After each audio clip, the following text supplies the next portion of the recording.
우리가 고린도전서를 오늘 한 해 동안 이렇게 쭉 살펴보았는데요. 그 살펴본 취지는 우리를 다시 새롭게 하고 우리를 더욱더 말씀 안에서 거룩하게 해가는 그 성화의 과정을 위해서 함께 말씀을 나누었습니다. 그래서 이제 얼마 남지 않았습니다. 한 2번 정도 남은 것 같습니다. 고린도전서 16장, 바울은 이 고린도 편지를 마무리하면서 이제 16장은 마무리하는 그 당부하는 그런 내용을 기록하고 있습니다. 고린도전서 1장 2절에 보면 고린도전서는 고린도에 있는 하나님의 교회, 즉 예수 그리스도의 이름을 부르는 모든 자들의 교회에게 쓰여진 편지다라고 되어 있습니다. 그렇기 때문에 이것은 고린도 교회뿐만 아니라 오고 오는 세대 가운데서 예수 그리스도의 이름을 부르는 모든 성도들의 모임인 교회, 즉 우리 신용산 교회를 위한 말씀인 줄 믿습니다. 바울은 이 편지를 마무리하면서 고린도 교회와 또 우리 교회에게 5가지 실천 강령을 제시를 하고 있는데요. 오늘 13절과 14절의 내용이 바로 그 5개의 동사로 이루어져 있습니다. 첫 번째는 뭐냐면 깨어 있으라. 따라합시다. 깨어 있으라. 깨어 있으라라고 하는 깨어라고 돼 있죠. 깨어라고 하는 것이 바로 하나의 동사입니다. 깨어 있으라라고 하고 있습니다. 깨어 있음과 관련해서 생각나는 성경의 에피소드 중에서 가장 유명한 에피소드가 뭡니까? 마태복음 25장에 열처녀 비유가 나오죠. 그것입니다. 예수님은 천국에 대한 비유를 말씀하시면서 마치 등불을 들고 신랑을 기다리는 맞으러 나간 열처녀와 같다라고 이렇게 말씀하십니다. 그러니까 하나님 나라의 어떤 긴박성, 하나님 나라의 예측하지 못함, 그것에 대해서 또 예수 그리스도 그 재림에 대한 어떤 갑자기 오는 그러한 것에 대해서 말씀하시는 거죠. 슬기로운 5처녀는 언제 도착할지 모르는 신랑을 맞이하기 위해서 등불을 사용할 여분의 기름도 준비하고 있고 또 깨어서 졸지 않고 있었습니다.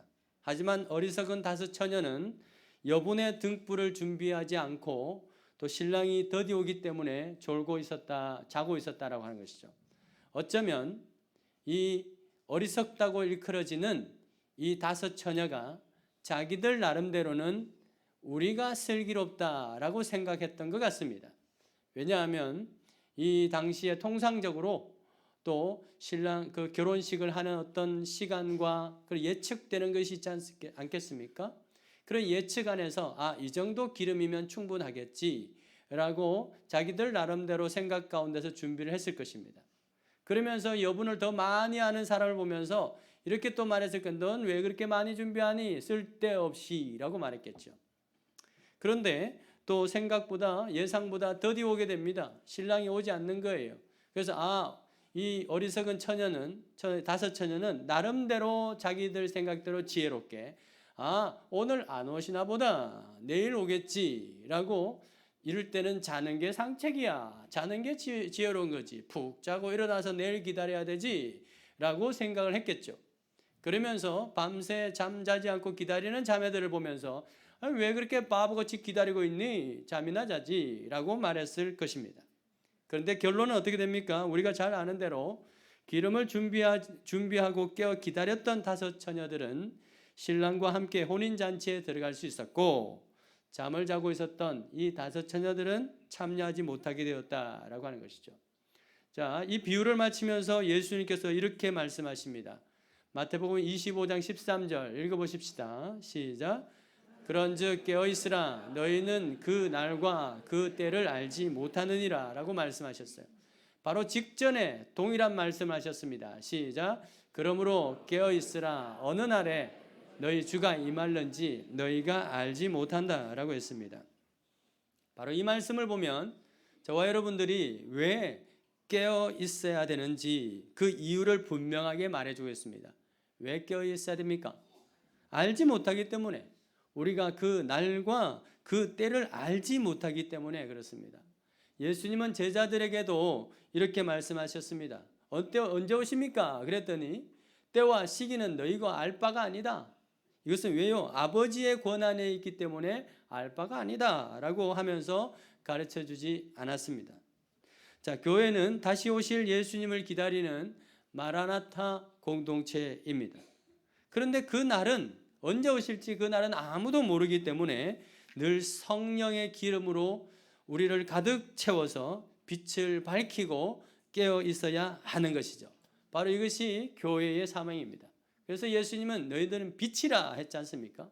빛으로서 그 기능을 하려면 늘 성령의 기름으로 우리가 늘 채워져 있어야 된다는 것이죠. 이것에 대해서는 바울이 데살로니가 교회에서 잘 말해주고 있습니다. 데살로니가전서 5장 1절에 보면 형제들아 때와 시기에 관하여서는 쓸 것이 없대요. 왜? 바울도 모르기 때문에. 그러면서 주의 날이 밤에 도둑같이 임할 것이다. 그래서 사람들이 아니다, 평안하다, 안전하다, 오늘 자도 된다, 뭐 별일 없을 것이다 할 그때에 멸망이 갑자기 그들에게 임할 것이다 라고 말을 합니다. 이것은 깨어있지 않는 다섯 처녀와 같은 자들이 임할 갑작스러움이라고 하는 것이죠. 그런데 바울은 이어서 이렇게 말합니다. 그러나, 이 분명히 헬라어 성경에는 그러나가 있는데 또 우리 성경에는 그것이 빠져 있네요. 그러나 형제들아, 형제들은 누굽니까? 예수 그리스도를 믿는 자, 영적으로 깨어있는 자, 저와 여러분인 줄 믿으십니까? 그러나 너희는 어둠에 있지 않다. 도둑같이 임하지 않는다. 왜? 우리는 다 빛의 아들이요 낮의 아들이기 때문에 우리는 도둑같이 주님의 날이 도둑같이 임하지 않는다는 것입니다. 왜? 날마다 우리가 준비하는 공동체로 우리를 교회로 모으셨기 때문에 그런 것이죠. 그래서 교회는 뭡니까? 오직 깨어 정신을 차릴지라. 우리 다 같이 한번 해봅시다. 오직 깨어 정신을 차릴지라. 시작한 지 얼마 안 됐는데 벌써 졸고 있는 분들이 있는 것 같아요. 옆에 분 이야기하십시다. 오직 깨어 정신 차리세요. 오직 깨어 정신 차리세요. 예. 딴 생각, 눈은 떠 있으나 딴 생각 하시는 분들도 자고 있다고 보면 됩니다. 깨어나시기 바랍니다. 평안하다, 안전하다, 아직 괜찮다, 아직 멀었다, 문제 없다, 이 정도면 충분해 라고 하면서 영적 나태에 있는 자들에게 주의 날이 무엇 같이요? 도둑같이 임하게 될 것이다. 때와 시기를 모르기 때문에, 그렇기 때문에 때와 시기를 우리는 모르기 때문에 늘 그날을 준비하는 자세로 있어야 되죠. 그런 자들은 도둑같이 임하지 않는다는 거예요. 왜? 마라나타, 주님 어서 오시옵소서. 슬기로운 다섯 처녀처럼 언제 올지 불을 켜고 말이죠. 눈에 불을 켜고 우리의 영혼을 깨워서 기다리는 자는요, 오시는 그날이 웰컴이지. 아이고 왜 왔습니까? 이렇게 하겠습니까? 그렇지 않다는 것입니다. 그럼 빛의 아들로 부르심을 받은, 자녀로 부르심을 받은 저와 여러분들은 더더욱 다른 이들과 같이 자지 말고 오직 깨어 정신을 차려야 하는 것이죠. 자, 그렇다면 깨어 있다는 건 뭘까요? 어떻게 하면 깨어 있는 것일까요? 깨어 있는 게 뭡니까? 어떻게 영적으로 깨어 있는 것입니까? 이것은 바울이 골로새 교회와 데살로니가 교회를 통해서 잘 말해주고 있습니다. 고린도전서 4장 2절 읽어보십시다. 시작. 기도를 계속하고 기도에 감사함으로 깨어 있으라. 기도 생활을 꾸준히 함으로써 깨어 있으라고 합니다. 기도는 뭡니까? 우리 안에, 우리 영혼에 성령의 기름을 채우는 방편입니다. 그렇기 때문에 꾸준히 기도하는 것, 그것이 깨어 있는 것입니다. 특별히 어떤 기도입니까? 감사의 기도. 감사는 뭡니까? 늘 하나님을 생각하게 하는 거예요. 그러니까 그것이 깨어 있는 것이죠. 데살로니가 5장 16절 우리 잘 아시죠? 시작. 항상 기뻐하라, 쉬지 말고 기도하라, 범사에 감사하라 라고 했습니다. 여러분, 여기서 계속 기도하라, 그리고 쉬지 말고 기도하라 라고 하는 말이 어떤 의미입니까? 24시간 늘 24시간 눈 감고 이렇게 기도하라. 눈을 뜨더라도 이렇게 사람 만날 때도 이렇게 기도하라. 이런 분이 있어요. 만나죠. 하면서 기도하라. 이런 뜻일까요? 이것은요, 24시간이라고 하는 그 계속이라고 하는 쉬지 말고라고 하는 것은 물리적인 시간을 의미하는 것이 아니라 정기적이고 지속적인 기도를 말하는 것입니다. 예수께서 습관을 조차 기도했던 것처럼 정기적이고 지속적인 기도를, 반복적인 기도를 의미하는 것이죠. 여러분, 이제 우리가 하반기에 9.11 마가다락방 100일 기도 며칠 남았나요? 기도를 하시는 분은 알 거고, 안 하는 분들은 문자 왔네 띵 클릭하고 끝 하시는 분은 모를 겁니다. 여러분, 지난 100일 동안 여러분들께서 얼마나 성실하고 충실하게 이 기도에 임했는지 저는 잘 알지 못해요. 그러나 이 짧은 시간도 깨어있지 못하다면 참으로 염려가 된다라는 생각이 듭니다. 마태복음 26장 40절에 예수님께서 제자들이 기도하지 않는 것에 대해서 책망을 합니다. 그런데 그 책망이라고 하는 것은 뭐 꾸짖어 왜 기도하지 않느냐라고 하는 그 사실보다는 깨어있지 않음으로써 이들이 받게 될 그 시험에 대한 염려의 표현이 더 컸던 것 같아요. 이러다가는 시험 들 텐데 라고 하는 그것에 대한 염려의 표현이 마음이 더 컸던 것입니다. 우리 가령 예를 들어 봅시다. 제가 운전을 하고 있는데 옆에 어떤 아저씨가 운전을 하고 있습니다. 근데 보니까 꾸벅꾸벅 졸고 있어요. 그때 막 클락션을 제가 눌러서 깨우지 않습니까? 그것을 보면서 왜 졸고 있습니까? 라고 말을 할 때 졸고 있는 그 자체에 대한 그 사실에 대해서 이렇게 저렇게 말하는 것이 아니라 저러다면 뭐 하는데 저러다가 어떻게 되는데요? 사고 날 텐데 라고 하는 그 염려로서 깨우는 것이죠. 염려로서 왜 졸고 있습니까? 라고 말하는 것입니다. 여러분, 주님의 날이 언제 임할지 알아요? 몰라요? 모릅니다. 우주적 종말은 차치하고서라도 우리의 개인의 종말이 언제 임할지 아무도 모르는 것입니다. 요한계시록 16장 15절에 그래서 도둑같이 오려니 누구든지 깨어서 자기 옷을 지켜라. 이거 무슨 옷입니까? 거룩한 옷, 거룩한 흰 옷을 말하는 것입니다. 그래서 주님이 오시면요, 우리에게 있는 더러운 옷을 다 벗겨버립니다. 여러분, 그렇게 벗겨져서 부끄러움에 보이지 않기 위해서는 우리 날마다 깨어서 기도하며 우리를 정결하게 하는 거룩한 흰 옷을 입어야 된다는 것이죠. 그래서 깨어서 자기를 돌아보면서 우리가 거룩한 신부로 준비되어 있는 저와 여러분들, 또 우리 신용산교회 될 수 있기를 주의 여러분 축원드립니다. 바울이 교회에게 당부하는 실천 강령 두 번째는 따라합시다. 믿음에 굳게 서라. 믿음에 굳게 서라. 믿음에 굳게 서라고 하는 것은요, 믿음이라고 하는 반석이 있는데 그 위에 내가 굳게 서라 라고 하는 그런 의미가 아닙니다. 이것은 어떤 의미냐면 내가 그 믿음 위에 굳게 서는 것을 말하는 것입니다. 그런데 원어적 의미는 뭐냐 하면 믿음 안에서 굳게 서라고 하는 거죠. 믿음 안에서 굳게 서라. 영어로 inside, in에 해당되는 단어 전치사 n이 있습니다. n이 들어있는 거예요. 굳게 서라, 뭐 안에서? 믿음 안에서 라고 되어 있는 것입니다. 여러분, 믿는다고 하는 것은 두 가지 의미가 있어요. 내가 믿는 게 있고 나의 의지와 상관없이 믿을 수밖에 없는 그런 상황이 있는 것입니다. 내가 믿는 건 뭡니까? 내가 어떤 믿음의 대상이 사람이든지 사물이든지. 여러분, 휴대폰 이렇게 성능 좋죠? 내가 이 휴대폰의 성능이 어떠한지 내가 잘 알고 있어. 그래서 나는 얘를 믿어 라고 말을 하죠. 그죠? 그리고 사람도 있지 않습니까? 옆에 사람 믿을만 해요? 안 해요? 믿을만 하죠? 예. 자, 그래서 내가 믿습니다 라고 하는 것이에요. 이것은 뭡니까? 영어적 표현에서 또 하나의 대상은요, 신에 대한 믿음입니다. 사람과 사물에 대한 믿음이 있고 신에 대한 믿음이 있는데, 여러분, 이 믿음에는 완전히 차이가 있어요. 영어 표현을 통해서 잘 알 수 있는데요, 우리 교회가 그래도 미팔군 바로 옆에 있으니까 이 정도 영어는 하겠죠. 잘 I believe you 해보세요. I believe you. 난 너를 믿습니다. 우리 옆에 분에게 한번 인사해 봅시다. I believe you. I believe you. 나는 너를 믿어요. 맞죠? 여러분, 이 말에는 내가 당신을 믿는 거예요. 정말 믿음직해서 믿기도 하지만 믿음직하지 않아도 나는 당신을 믿는 경우도 있어요, 없어요? 있습니다. 누구요? 자녀들 경우 그렇지 않습니까? 가령 부모들이 애들이 무슨 짓을 하는지 방구석에서 뭘 하는지 모르죠. 그러나 엄마 아빠는 가면서 뭐라고 말하죠? 나는 너를 믿어. I believe you. I believe you라고 말합니다. 나는 너를 믿어. 믿어주면 믿음직한 일을 하겠지라고 하는 그 소망이죠. 이건 누가 믿는 거예요? 내가 믿는 거예요. 내가 믿는 거.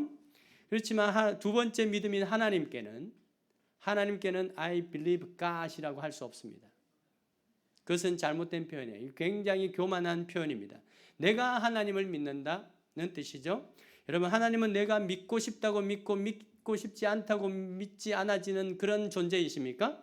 아니죠. 하나님께서 우리에게 믿음을 주셔야 믿을 수 있는 존재인 것이죠. 하나님 안에, 그러니까 하나님 안에 있어야 믿을 수 있는 것입니다. 그래서 하나님을 향해서는요, 영어식 표현으로 따라합시다. I believe in God.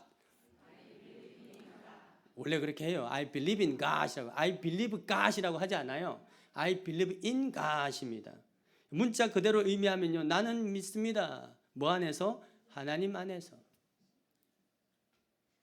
나는 믿습니다. I believe in God. 나는 믿습니다. 하나님 안에서. 여러분, 이것은 하나님 안에 있어야 하나님을 믿을 수 있다는 것입니다. 하나님 안에 없으면 믿을 수 없다는 뜻이죠. 하나님께 대한 믿음은 내 의지로 된다요, 안 된다요? 안 된다라고 하는 것입니다. 내가 굳게 결심한다고 나 이제부터 하나님 믿을 거야 라고 한다고 해서 믿음이 흔들리지 않는 것이 아닙니다.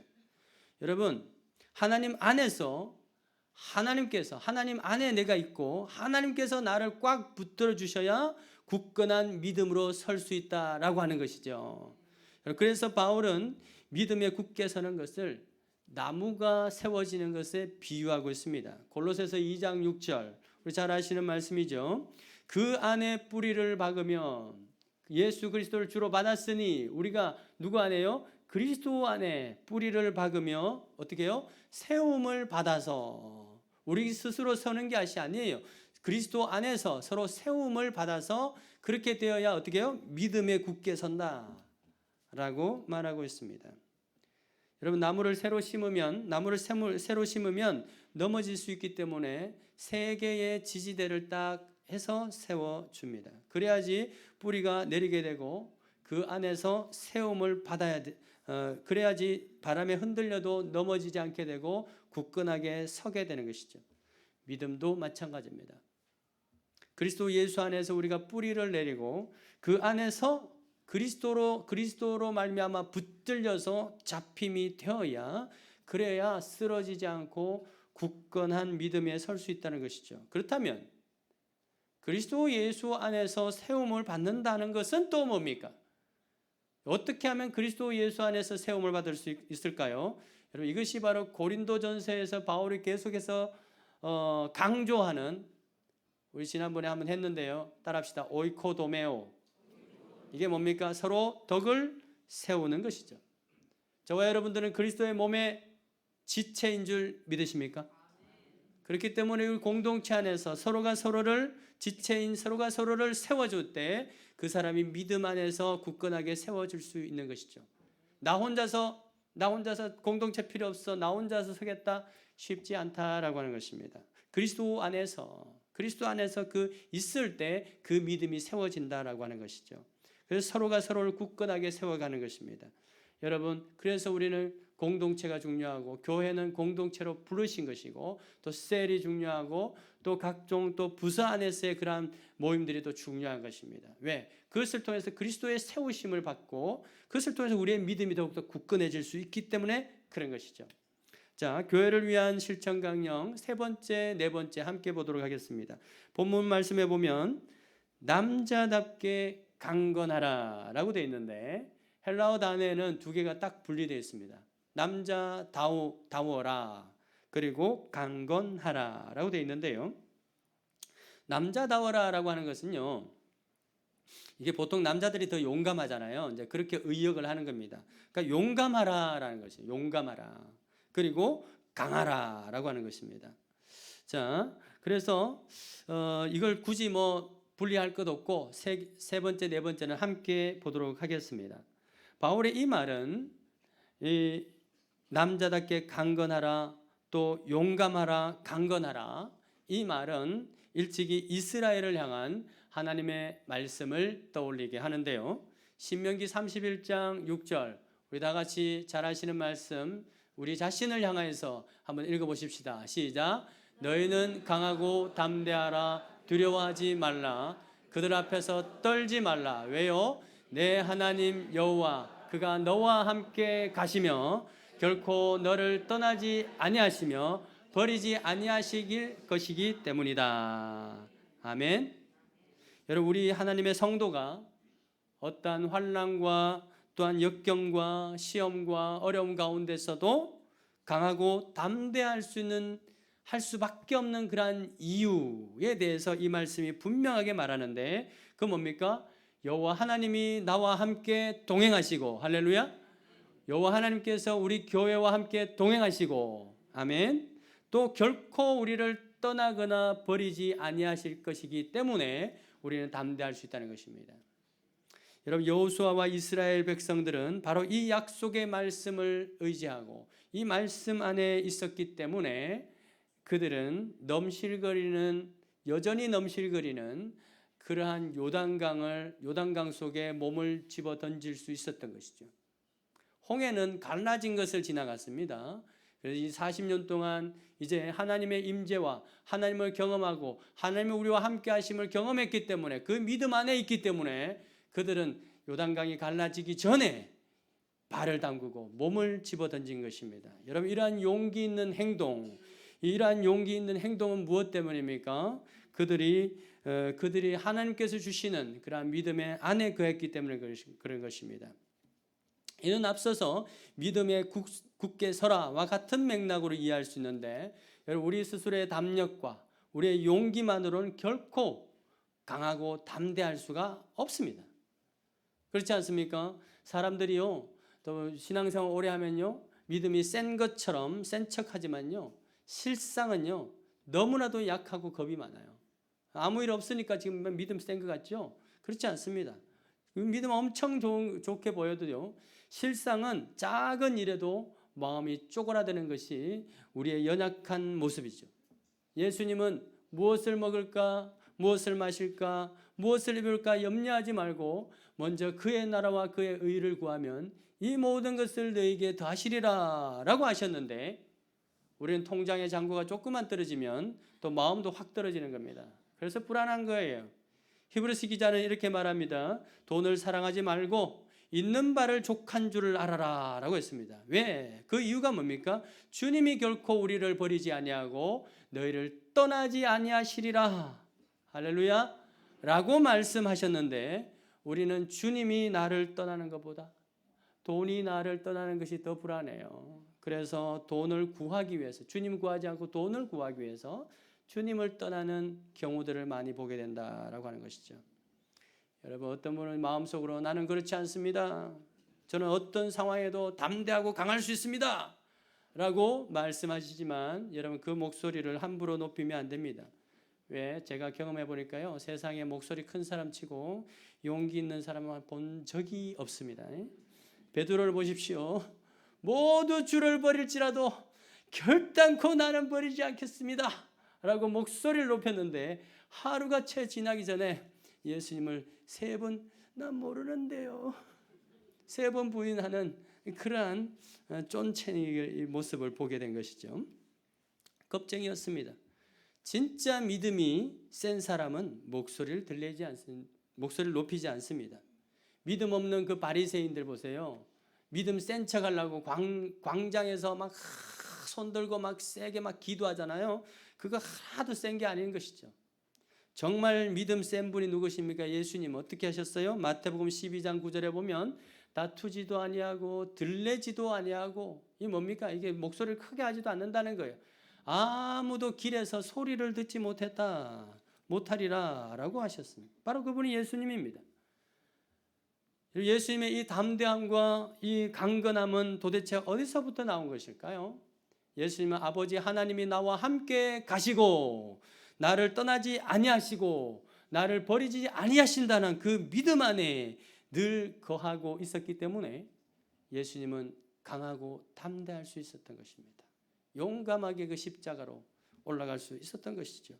초대교회 성도들이 그 환난과 그 핍박 중에서도 강하고 담대하게 믿음으로 승리할 수 있었던 것도 바로 이러한 이유 때문인데요. 요한일서 5장 5절 다 같이 읽어보십시다. 시작.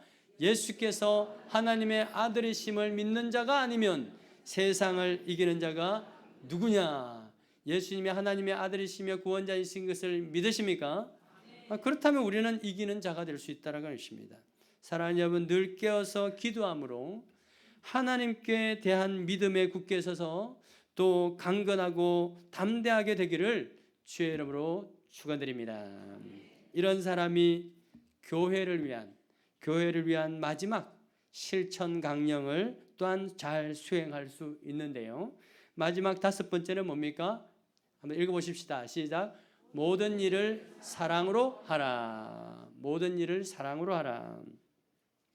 여러분, 이것은 바울이요 고린도 교회에게 아주 끊임없이 강조했던 내용입니다. 사랑으로 하라.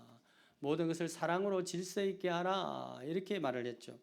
그래서 고린도전서 13장은 사랑장이라고 할 만큼 이 사랑을 강조했습니다. 그런데 앞서 말씀드린 실천 강령처럼 사랑으로 행하는 것, 여러분 사랑으로 하라. 내가 사랑으로 해야지. 사랑으로 행하는 것도 우리의 작심과 노력으로 되지 않는다라고 하는 것이죠. 앞서 말한 모든 것들이 마찬가지죠. 사랑으로 행하는 것도 우리 스스로 되는 것이 아닙니다. 무엇이든 주의 일은 주님 안에 있을 때 가능한 것이죠. 그래서 우리는 14절을 잘 이해하실 필요가 있는데요. 여기도요. 번역이 좀 미흡해요. 뭐냐면 내 모든 일을 여기도 전치사 인이 있습니다. N. 여러분 N이라고 하는 N 그리스도 안에서라고 하는 이 용어가요. 이 바울 신학에서 굉장히 중요한 거예요. 구원에 관해서는요. 에이스 그러니까 인투 그리스도 안으로 들어가는 것 침례받는 그런 모습이죠. 그것이 구원과 관련되어 있다면 구원받은 자가 능력 있게 살아가기 위해서는 N 그리스도가 중요한 거예요. 에이스 그리스도에서 N 그리스도 안에 있는 것 그것이 그 그리스도 안에 있을 때 모든 능력들이 일어나는 것입니다. 왜? 그리스도가 능력이니까. 할렐루야. 그리스도가 능력이기 때문에 그래요. 여기도 마찬가지입니다. 사랑으로 하라. 그러니까 내가 사랑으로 해야지. 막 힘과 우리 노력과 결단을 가지고 사랑해야지 이렇게 느껴지는데요. 실제로는 그렇지 않습니다. 이것을 원어적 의미를 잘 살려서 번역하면 이렇습니다. 너희들이 하는 모든 일은 사랑도 그냥 사랑이 아니라 아가페라고 되죠. 아가페 사랑 안에서 행해져야 된다 라고 하는 뜻입니다. 다시 한번 보십시다. 너희들이 하는 모든 일은 하나님의 그 아가페 사랑 안에서 행해져야 된다. 아가페 사랑이 뭡니까? 무한하신 하나님의 사랑 아닙니까? 여러분 그냥 사랑으로 하라 하니까 사랑하면 되지라고 하죠. 그런데 여기서 강조하는 건요. 아가페 사랑으로 하래요. 여러분 아가페 사랑 할 수 있어요? 없어요? 못해요. 저도 못해요. 아가페 사랑 어떻게 합니까? 하나님의 무한하신 사랑 그 아가페 사랑으로 하래요. 그런데 도저히 흉내낼 수 없습니다. 우리의 결단과 의지로는 흉내낼 수 없는 거예요. 그렇기 때문에 그런데 그 사랑을 하래요. 그렇기 때문에 그 사랑을 하기 위해서는 뭡니까? 우리 자신이 먼저 그 사랑 안에 있어야 된다. 하나님의 그 사랑 안에서. 그러니까 다시 보세요. 너희 모든 일을 하는데 뭐 안에 있어야 된다? 하나님의 먼저 너희 자신이 하나님의 사랑 안에 있어야 된다는 거예요. 사랑 안에. 하나님 안에 있어야 굳건한 믿음도 세워질 수 있고 그 믿음 안에 있어야 또 강하고 담대할 수 있듯이 우리가 저와 여러분들이 먼저 하나님 사랑 안에 있어야 모든 사람들에게 무슨 일을 하든지 그 사랑으로 할 수 있다라고 하는 것이지. 고린도 교회는 나름대로 다들 열심히 하는 사람들만 모여 있어요. 은사들이 얼마나 많습니까? 열심히 하는 사람들이 모여 있는데 들려오는 소식은 뭐예요? 분쟁과 다툼과 시기와 파당. 주님이 제일 싫어하는 것. 주님이 가면서 당부한 거 하나 되라고 그랬는데 열심히 하니까 열심히 하면 좋겠는데 좋은 일만 생겨야 되는데 들려오는 것이 다 열심히 하는데 분쟁과 다툼과 시기와 분쟁. 근데 그 이유가 뭐예요? 그 이유가 이유가 뭐라는 거예요? 성도가 하나님의 안에 거하지 않아요. 하나님 사랑 안에 거하지 않고 열심히 했기 때문에 그런 일이세요. 그래서 열심히는 하는데 서로 다투고 상처 주고 시험 받고 시험 주고 하는 것입니다. 그런 현상들이 많은 교회들에게 있죠. 여러분, 내년도 각 위원회에서 봉사를 하시는데요. 참 감사하죠. 봉사 열심히 하십니다. 감사하죠. 그런데 하나님 사랑 안에 거하는 이 예배의 자리. 예배가 뭐예요? 하나님 사랑 안에 들어오는 거예요.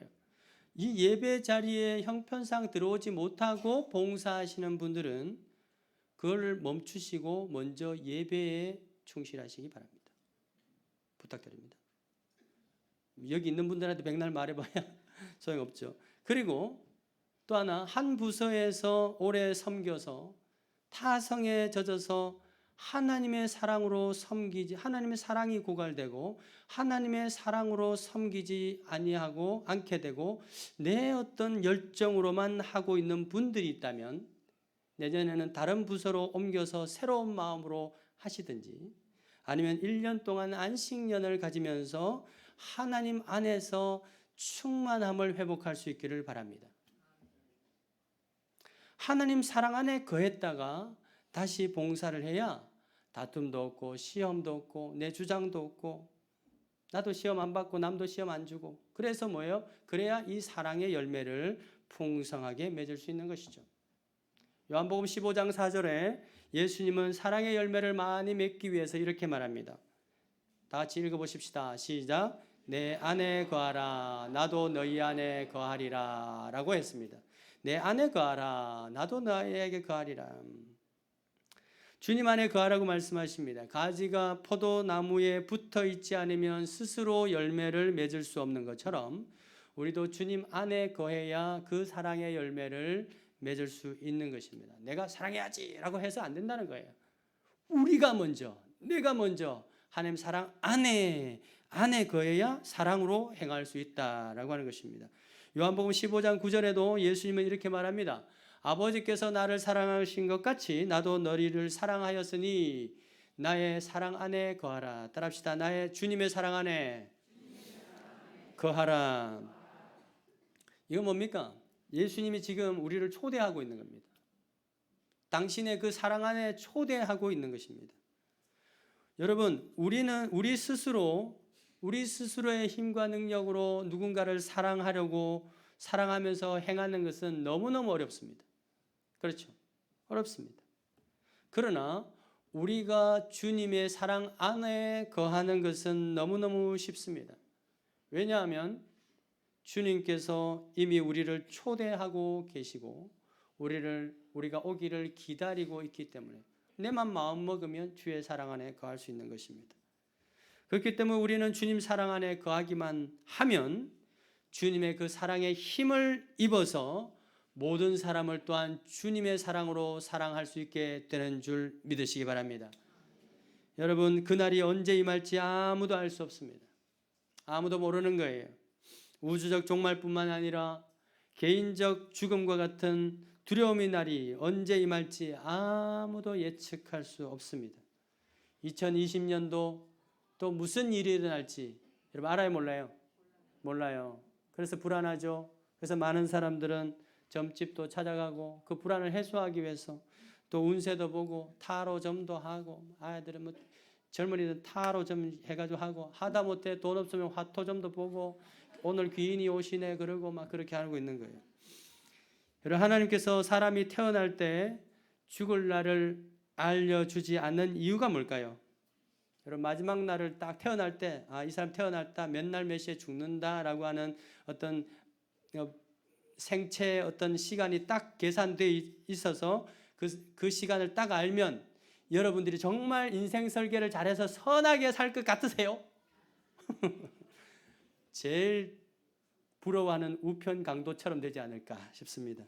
내일 죽을 오늘까지 열심히 놀고 음행하다가 내일 죽을 날이니까 오늘 회개하고 천국 가는 그런 것이 아닐까. 하나님은 그 마음은 우리의 죄성을 너무나 잘 알죠. 그래서 하나님은 그나마 몰라야 조심하지 않겠나 싶어서 알려주지 않는 것입니다. 말씀 맺겠습니다. 그러므로 우리는 날마다 영적으로 깨어 있어야 하는 줄 믿으시기 바랍니다. 평안하다 안전하다 할 그때에 해산의 날에 고통이 이런 것 같이 이 멸망이 갑자기 이르니 결코 피하지 못한다라고 경고했습니다. 그렇기 때문에 따라합시다. 평안할 때 더 기도하고 안전할수록 더 간절히 기도할 수 있기를 바랍니다. 아멘. 그럴 때 우리의 믿음에 더욱 굳게 서게 되고 강하고 담대하게 내일을 향하여 나아갈 수 있는 줄 믿으시기 바랍니다. 2019년도 마지막 한 장 남은 달력의 시간 동안 무슨 일이 일어날지 우리는 아무것도 알 수 없지만 오직 하나님의 사랑 안에 거함으로써 더 많은 사랑의 열매 맺을 수 있기를 주의 이름으로 축원드립니다. 우리 함께 찬양하며 기도했으면 좋겠습니다.